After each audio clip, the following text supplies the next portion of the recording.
বছৰৰ প্ৰথমটো দেওবাৰ দিনা মই আৰু মোৰ ফেমিলি আমি সকলো গৈছিলোঁ পিকনিক খাবলৈ।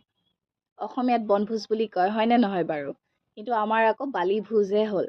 কাৰণ চনকাৰ চাৰিওপিনে যি বালি আৰু বতাহত বালি উৰি আহি আমাৰ গোটেই গা বালি বালি কৰি পেলাইছিল। কিন্তু প্লেচটো ক'বলগীয়া আছিল দেই, বিৰাট ধুনীয়া। আৰু ব্ৰহ্মপুত্ৰৰ পাৰত বহি খোৱাৰ মজাই বেলেগ।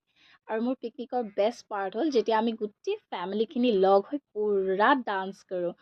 আৰু ইমান যে বেছি ফূৰ্তি হয় আমাৰ। মোৰ ভতিজাও বিৰাট এনজয় কৰে।